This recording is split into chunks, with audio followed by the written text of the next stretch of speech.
his name on the dial pad?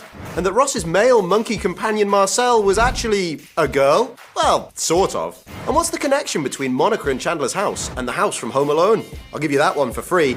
It's the same place! Hi, I'm Peter, and you're watching OSA. Let's dive into some of the funny and unexpected details from Friends that you may have missed. I'll start with a really hard one to figure out. Remember the scene where Joey was in a laundry and asked the Russian owner behind the counter to put a picture on the wall with lots of other famous actors? And he was rejected because Joey starred in a movie where Russians were stereotypical bad guys? Joey then points to a picture of Harrison Ford, saying that Ford was in a movie once called Air Force One, where all the bad guys were Russian. The owner tells Joey that he's never seen it. But that isn't exactly true, because in reality, he actually starred in it. Yes, his name is Ilya Volok, and he's a real Russian actor who also starred in Air Force One alongside Harrison Ford. Pretty funny, right? And it's not the only detail in the show which is related to other actors. One example would be the many celebrity cameos in Friends over the years. I mean, how could you forget these classic scenes with Bruce Willis, Susan Sarandon, and Winona Ryder? But the funny thing is that before those celebs appeared on the show, someone from the Friends cast already stated that they were a big fan of their real-life counterparts. Isn't it weird that Joey and Chandler are such big fans of the Die Hard franchise, and then subsequently meet a man who is clearly the spitting image of Bruce Willis? Willis naturally can't remember Chandler's name, despite the fact that Bruce and Matthew Perry starred in The Whole 9 Yards together earlier that year. The same thing happens to Ross, who professes his adoration for Winona Ryder and Susan Sarandon, who both went on to appear on Friends. Speaking of Susan Sarandon, not only did she appear in the show, but so did her daughter. Remember how Sarandon enjoyed slapping everyone in the face? It seems like nobody could stop her, not even real-life daughter Eva Amore. That's right, Susan Sarandon slapped her own daughter in the episode The One with Joey's New Brain. And this wasn't the only case of relatives appearing alongside each other on the show. Did you know that Matthew Perry's real-life dad appeared on Friends? In the 4th season, he portrays a one-off character, Rachel's boyfriend Joshua's father. Don't remember him?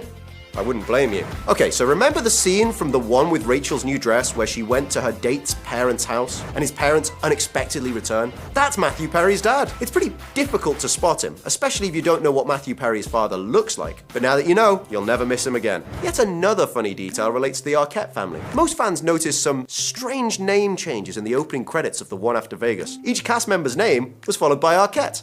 Any idea why? Well, it's because Courtney Cox got married to actor David Arquette, and the title changes were meant to celebrate and commemorate their wedding. And David Arquette himself also appeared in a minor role on the show. It was in the episode The One with the Jam. David plays a guy who follows Phoebe, mistakenly thinking that she's her twin sister Ursula. While it's funny on the show, it's a bit creepy to think that the guy stalking Phoebe went on to become Courtney Cox's real-life husband. Courtney and David eventually got divorced in 2013, but that's another story. Still, if you guys really want to know more about the background drama, feel free to check out our video about the case of Friends' real-life partners. The link is on your top right. So anyway, Arquettes, plural. Not only did David have a cameo, but so did his sister Alexis Arquette, an actress and cabaret performer in her own right. Alexis appeared a couple of times throughout the series, with her most memorable appearance being when she played a drag queen cocktail waitress in The One with Chandler's dad. Speaking of Phoebe's twin sister Ursula, there's another funny detail regarding her appearances, and even her on-screen profession. No, obviously Lisa Kudrow doesn't have a twin sister,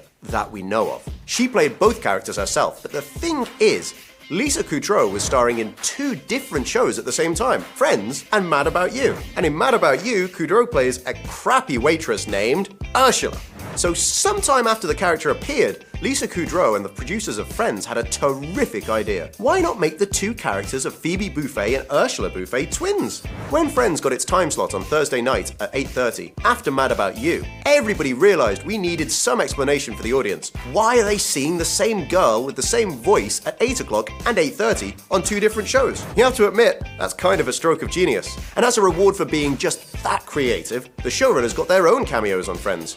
Not just once. Kevin Bright, Adam Chase, Marta Kaufman, and David Crane starred together in 4 different episodes. All their roles were pretty small and unobtrusive, but they're there if you know what to look for. Like, for example, Kaufman and Chase sitting on a double-decker bus behind Joey and Chandler in that episode with Ross's wedding in London, or in the one with the Princess Leia fantasy, where the same 2 guys are sitting on the Friends' usual couch in Central Park.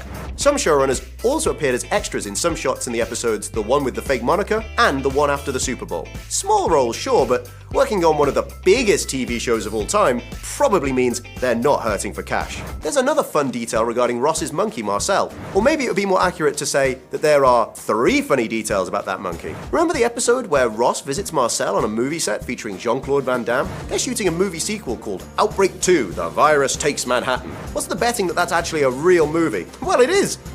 Partially. There really was a movie called Outbreak that came out in 1995, and Van Damme really did star in it with a monkey called Katie. This scene from Friends is actually kind of a cool tribute to that monkey actor's work. We get another detail about Marcel in the episode following Van Damme's appearance called The One After the Super Bowl, Part 2. There's a scene where Ross goes to a restaurant with Chandler, Joey, and Julia Roberts' character for a mutual date. And guess what the restaurant's called? Yep, it's Marcel. That's a pretty sweet way to show just how much this cute little animal meant to everybody on the show. Though maybe that should be animals, as the part of Marcel was actually played by 2 different monkeys, and one of them was female. I'm willing to bet you didn't know that. Yep, there are lots of unexpected cast details and crazy cameos, but there are some really obvious mistakes when it comes to recurring characters. Like, did you know that the actress who played Estelle, Joey's agent, also ended up playing a nurse in Friends? Yes, the actress's name is June Gable, and she also appeared in the very first season in the episode The One with the Birth, when Ross's baby Ben was born. Remember the crazy lady who shouts, "Anyone who's not a nurse or a lesbian life partner, out you go"? Yep, that was Estelle. The same kind of mix-up happens with Carol's character. Attentive viewers will have spotted the change in actress that happened in the earlier episodes, but I'm sure there's almost no one who can actually name the first actress. Anita Barone appears in only one episode, the one with the sonogram at the end, but for some reason, Anita didn't enjoy her stay on the show and chose to leave, likely due to the minor nature of the part that she was offered. After her departure, for the rest of the show, Carol's character was played by Jane Sibbett. Can you imagine how Anita Barone probably feels right now? She clearly didn't foresee how massive Friends would get. And now that we're done with actors and monkeys, let's talk about some unexpected interior and exteriors of the show, and some of the props featured on the show. Some of them are really crazy. Listen to this, for example. The house that Monica and Chandler bought in the 10th season had a very similar view when compared with the view from a window in a house from Home Alone.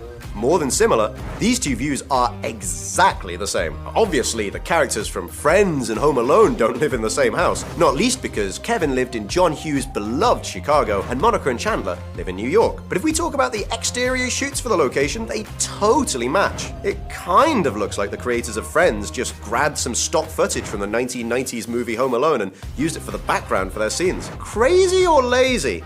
You decide. Some even more obvious details can be found on the doors of the Friends apartments. Joey and Chandler live in apartment number 4, and Rachel and Monica in 5. But sometime later, the showrunners figured out that it's kind of impossible to have these numbers on a floor as high as theirs is. So they simply decided to change them to 19 and 20.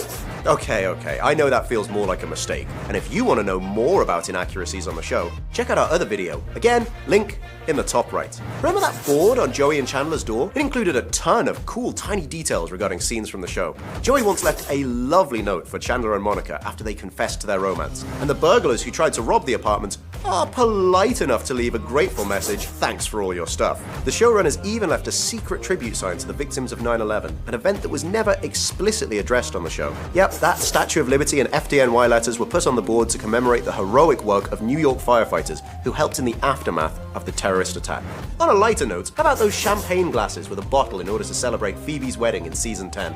The next time you watch Friends, be sure to pay extra special attention to that board. I'm telling you, there are tons of doodles hidden away on it. And there's another feature we can see in the boys' apartment, the one with Ross's bachelor party. The Friends had a party before Ross gets married yet again, and they make some lovely preparations. Just take a look at these balloons. You know, just some adult party decorations. And the show's creators love to joke around with other interior details too, like potato in Central Perk Cafe. Who'd ever order that, right? And a reserved sign on the table probably explains why the Friends only ever sat on the sofa in the cafe. And don't forget the Central Perk chalkboard. Take your time trying to read all the crazy orders on it. Like this one, for example. A movingly rich and creamy coffee straight from the Mother's Udder. I'd like to finish with an extra difficult one to spot. One of my favorite little details, Joey's ATM pin code. Remember the very beginning of the episode, the one in Vegas, part 1? Joey calls Phoebe to remind him of his own pin code, which he actually scratched on the ATM machine. Phoebe reveals the code to be 5639, which actually spells the word Joey on the dial pad. I love this tiny detail because it suits Joey's character perfectly and reminds us once again that he's obviously not the smartest character from Friends. That's it for today, guys. Thanks for watching our video. Subscribe to our new channel, Awesome Movies. It's super film and character oriented, so if you're a movie geek like me that wants to be enlightened about all the latest film news, check it out.